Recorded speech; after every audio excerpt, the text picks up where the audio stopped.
Hello and welcome back to the New Paltz 9. I'm your host, Josh, and today we will be looking into an emerging problem for SUNY New Paltz, mental health.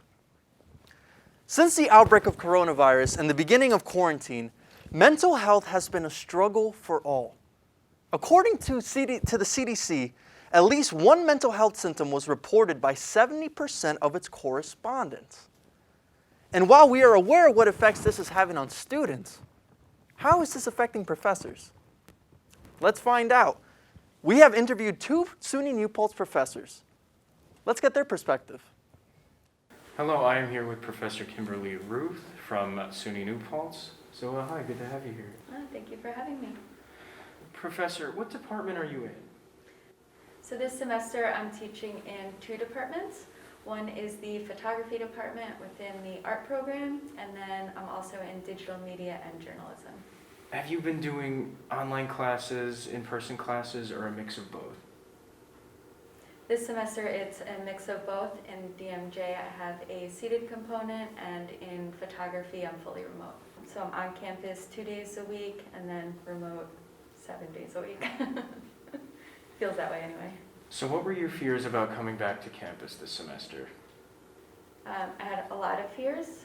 One was about the health and safety of my students as well as myself and the family members of my students. Also, I had a lot of fears about whether or not I could do my job well and whether or not the students would get the education that they deserve.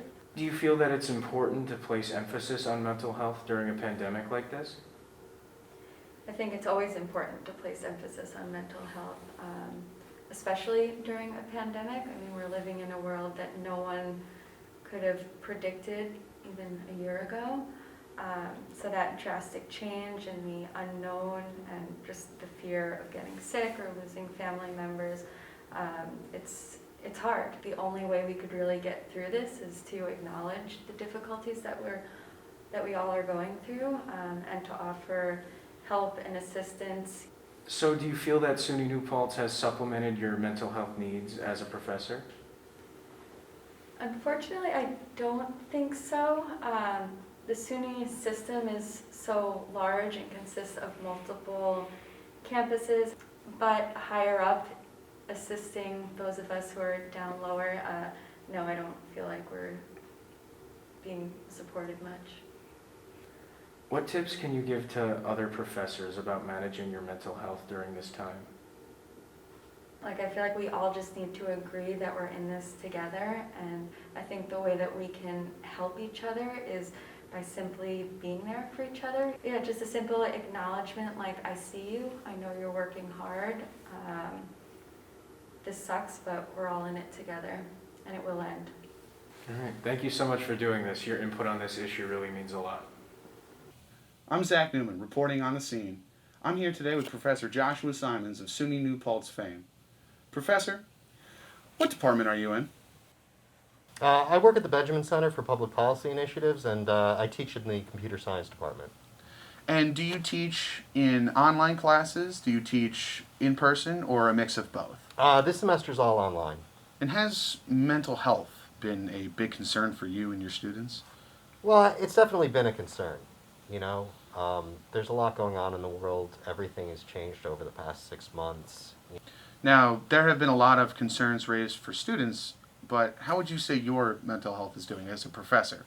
I mean, I'd like to think that it's okay, good days and bad and all that, but, it definitely has been stressful, and it's definitely been difficult, and I think the longer it goes on, the harder it's going to be. Do you feel that it's important to put emphasis on mental health? Oh, absolutely. I mean, I think that, if you're not right in the head, if you're not, on, if your mental health and self-care needs aren't taken care of, that's going to affect, everything else in your life, whether it be your home life or your professional life or all of it. I mean, I think, one of the difficult things is to actually, cut ourselves some slack and, take the time for some self-care, take some time for some self-reflection and figure out what's working and what isn't, and really kind of keep tabs on how we're doing. Great. Thank you so much for coming and answering some questions. You're welcome. Appreciate it. No All problem. right. Back to you at the studio. And we're back. Great insight on mental health. We'll be right back after these messages.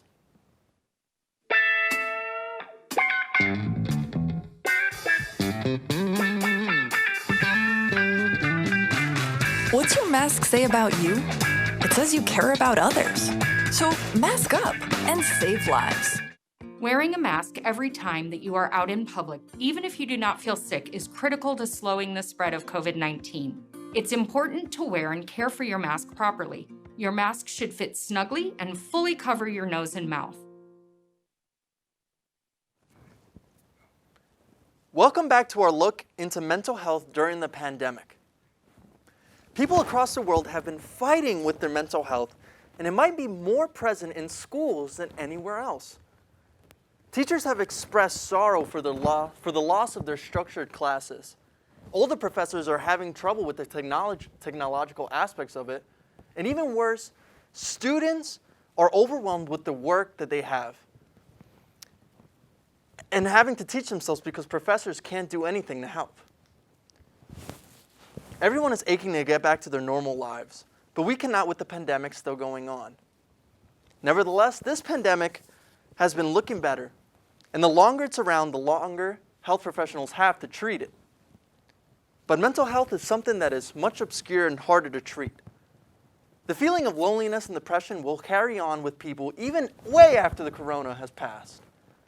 So put yourself in their shoes and consider what might make their day just a little bit better. As Kimberly Ruth said, we all have to be there for each other. Tune again tomorrow for a special report on how the theater industry has been doing during the pandemic.